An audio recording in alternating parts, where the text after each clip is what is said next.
Assalamualaikum warahmatullahi wabarakatuh. Anak-anakku kelas 9 yang soleh dan solehah, guru akan menyampaikan kisi-kisi SAS PAI kelas 9 ya. Yang pertama langsung saja. Oh ya, sebelumnya saya perlu sampaikan untuk PSAS 1 PAI materinya bab 1 sampai bab 5. Kemudian tolong dicermati dan dikerjakan latihan soal di buku paket yang pilihan gandanya ya, bab 1 sampai bab 5. Langsung saja kita mulai. Yang pertama, siswa dapat melengkapi ayat pada Quran Surat Al-Mujadilah ayat 11. Sudah dihafalkan kan kemarin? Nah, besok itu nanti ada potongan Quran Surat Al-Mujadilah. Kamu milih kira-kira isinya apa dari Quran Surat Al-Mujadilah yang dipotong itu. Tentunya pakai bahasa Arab ya. Yang kedua, siswa dapat mengetahui cara membaca wakaf sakta. Nah, wakaf sakta bagaimana cara membacanya? Berhenti sejenak tanpa mengambil napas. Yang ketiga, siswa dapat menentukan nama dari tanda wakaf berlambang huruf mim. Berarti apa ini nama wakafnya? Nah, rahasia ya, tidak saya kasih tahu, biar kamu belajar. Yang keempat, siswa dapat menentukan dua golongan yang akan ditinggikan derajatnya oleh Allah sesuai surat Al-Mujadilah ayat 11. Dicek lagi, Al-Mujadilah ayat 11 artinya apa? Kira-kira dua golongan itu apa aja ya? Siapa saja yang akan ditinggikan derajatnya oleh Allah Subhanahu wa taala. Yang kelima, siswa dapat menentukan pernyataan yang menjadi contoh ilmu yang bermanfaat. Nanti ada sebuah pernyataan, nanti kamu memilih kira-kira pernyataan yang sesuai dengan contoh ilmu yang bermanfaat itu yang mana. Yang keenam, siswa dapat menentukan contoh paling tepat perilaku semangat mencari ilmu. Nanti akan disajikan beberapa contoh. Nanti kamu memilih kira-kira penerapan paling tepat perilaku semangat mencari ilmu itu yang mana. Terus yang ketujuh, siswa dapat mengurutkan bacaan Quran Az-Zumar ayat 9 yang benar. Nah, nanti ada beberapa potongan surat Az-Zumar. Nanti kamu mengurutkan tuh nomor berapa yang sesuai dengan urutan surat Az-Zumar. Al-Mujadilah ayat 11 dan Az-Zumar ayat 9 sudah dihafalkan dan sudah dinilai hafalannya. Jadi yang hafal tentunya harus ingat dan dihafalkan lagi ya kalau lupa ya. Karena setiap pembelajaran PAI sebelum mulai pasti akan murojaah Az-Zumar dan Al-Mujadilah ayat 11. Kemudian nomor 8, siswa dapat menentukan Asmaul Husna yang sesuai dengan pernyataan tentang ilmu Allah yang sangat luas. Nah, Asmaul Husna ada 4 yang kita pelajari di bab ini. Al-Alim, As-Sami, Al-Basir, Al-Khabir. Nah, berkaitan dengan ilmu pengetahuan berarti Asmaul Husna yang mana? Dicari lagi. Siswa dapat, yang ke-9 ya. Siswa dapat memilih pernyataan yang sesuai dengan tanda ilmu yang bermanfaat. Nanti disajikan pernyataan, kamu memilih yang sesuai dengan tanda ilmu yang bermanfaat itu yang bagaimana. Gampang. 10. Siswa dapat menentukan yang termasuk contoh paling tepat dari perilaku semangat mencari ilmu. Ditunjukkan pada nomor mana? Semangat mencari ilmu yang mana? Nomor 11. Siswa dapat menganalisis kutipan puisi tentang hari akhir. Nah, ini nanti ada kutipan puisi. Nanti kamu menganalisis kira-kira puisi itu menceritakan tentang peristiwa apa sih di hari akhir atau hari kiamat atau kiamat kubro atau kiamat sugro dan lain sebagainya. Nomor 12, siswa dapat menentukan yang termasuk tanda-tanda kiamat besar. Tanda-tanda kiamat besar apa aja? Tingkat-tingkat lagi, dibuka lagi bukunya. 13, siswa dapat menentukan yang termasuk tanda-tanda kiamat kubro. Sama ya, 12, 13. Kiamat kubro sama dengan kiamat besar. 14, siswa mampu menentukan nama surat tentang hari kiamat kutipan. Tentang hari kiamat, ini salah.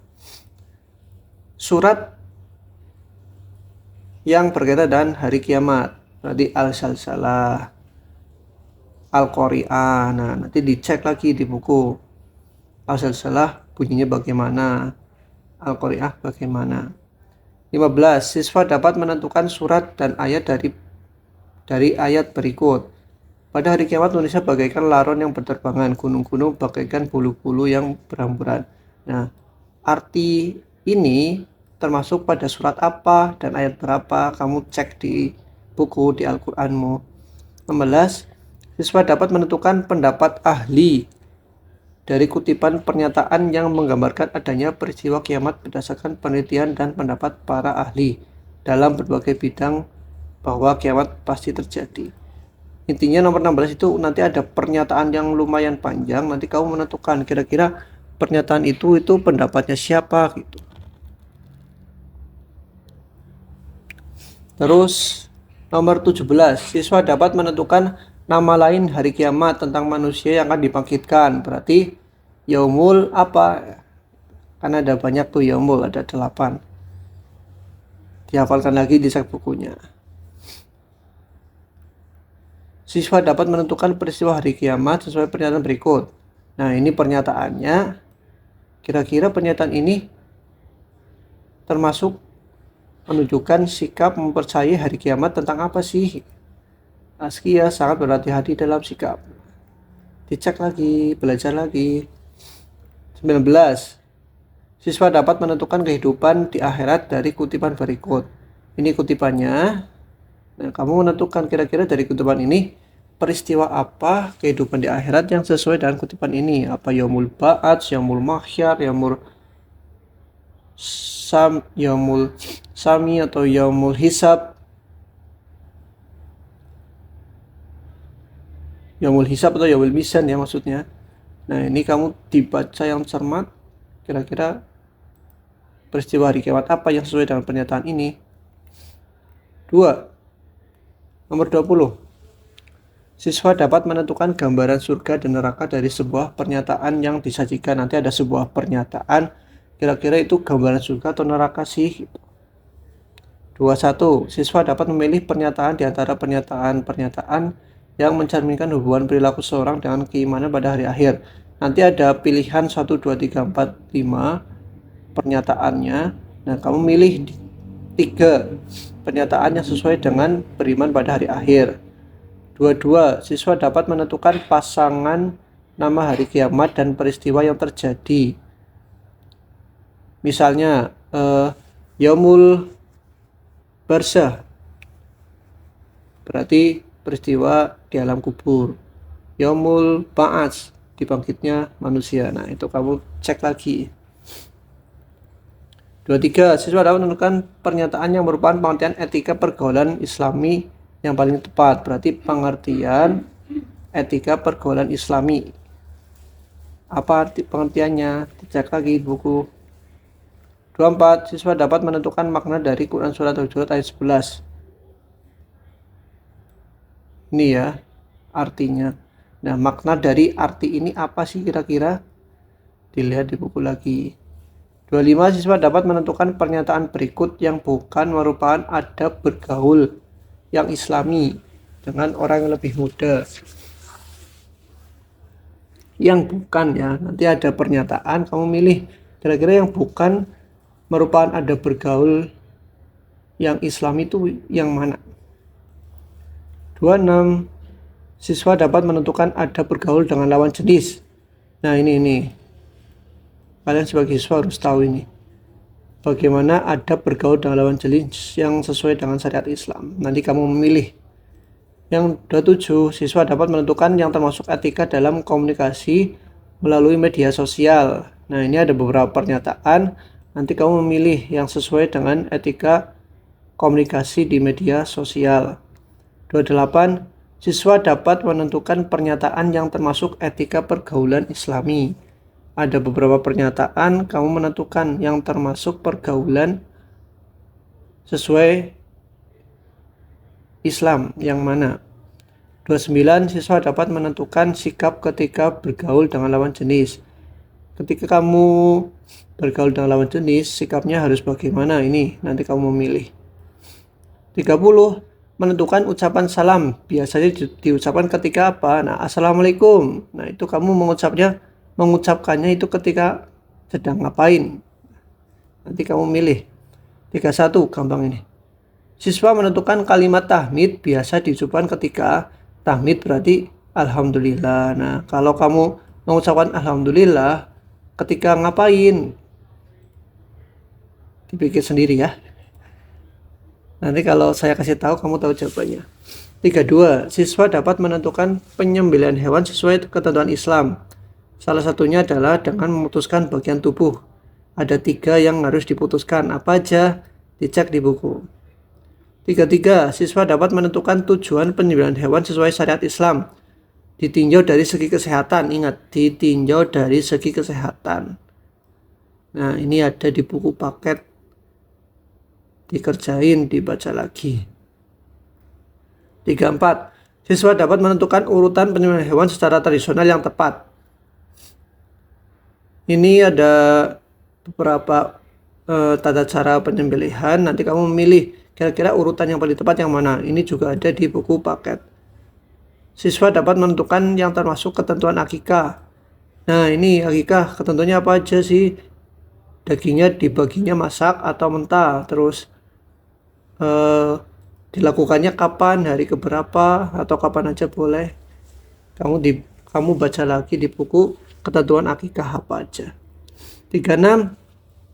Siswa dapat menentukan setidaknya akikah dari pernyataan berikut. Ini pernyataannya, kira-kira dari pernyataan ini akikahnya sah atau tidak. Ini ada di soal buku paket.